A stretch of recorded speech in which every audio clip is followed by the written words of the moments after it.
Thank you, Reverend Ed, for inviting me to be a part of this wonderful celebration. I'm honored after being here since the summer of 1978, a long, long time. And it's pretty difficult to even get in the highlights of the last 30 plus years in 5 or 6 minutes, but I'm going to try. I'm supposed to start after Bob Ross, who retired in 1979, and go until Karen Stoyanov, who will come next.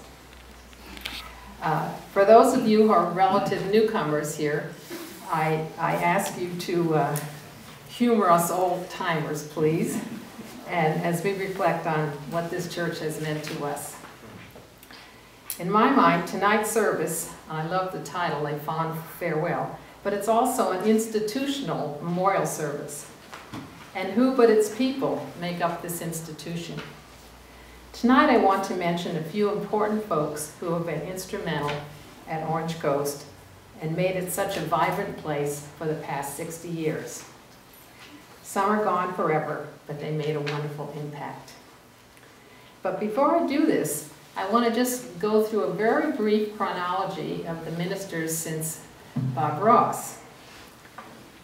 I don't know if he's a doctor, but Josiah Bartlett came in 1979 as an interim minister. And did you know that our patio out on this side was named after Reverend Bartlett? He was followed by Eileen Carpelese, who in 1980, who after 2 years resigned. She decided she just really didn't want to be a minister anymore. Then in 1984, Jim Nelson came. He was with us for 9 years. And interestingly, he did his PhD dissertation at the University of Iowa on American literature, and particularly on Melville and Moby Dick. So we kept asking him to give a sermon on Moby Dick, and he finally did toward the end of his tenure. But one of the couples in our church, Bob and Denny Melville, claimed to be the only Melvilles that Jim Nelson ever married. Unfortunately, they're not here tonight.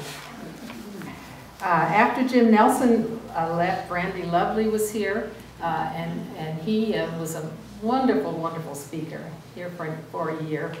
He came after a long tenure at Neighborhood, which is now where Jim Nelson is.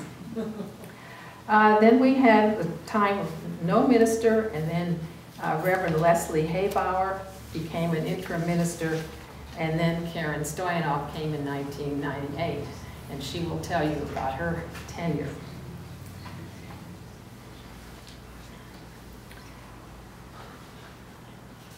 Our church has been accused of being only a social group on the hill.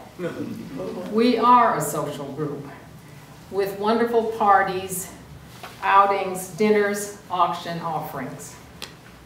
However, we've continually reached out to the local and wider community with many wonderful social justice activities. One of the most important social action projects begun in our church was the ATM ministry, started more than 20 years ago by Paul and Clover, who are here.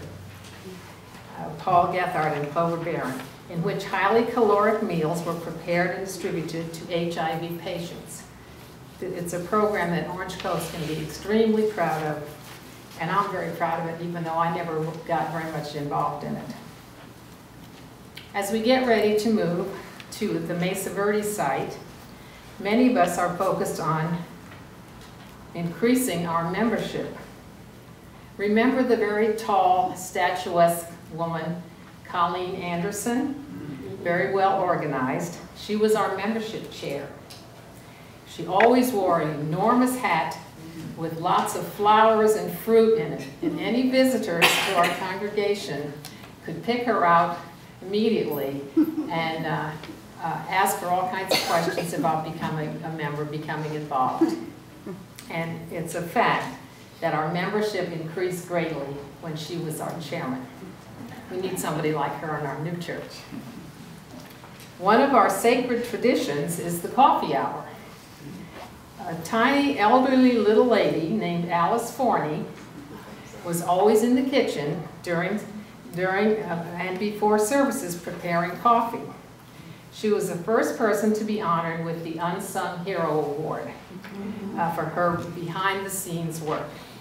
We still give this award annually, and the recipients, I know, are very, very proud to receive it.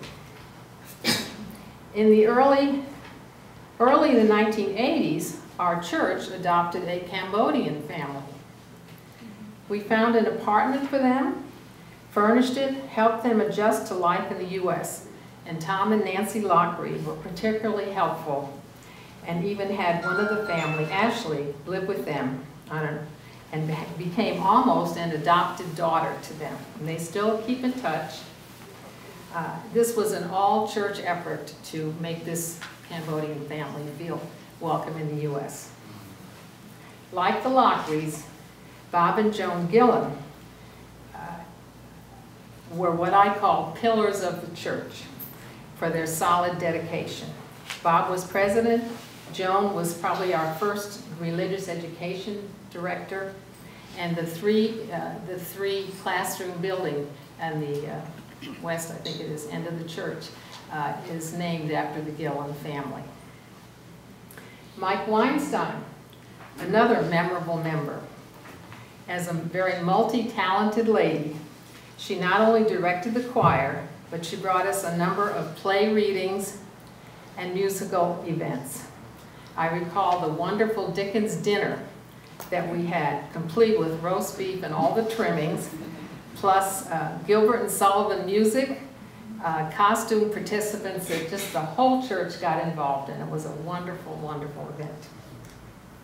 We used to have real fun work parties here. Once a month on Saturdays when we cleaned house, we painted walls, we washed windows, raked in the yard,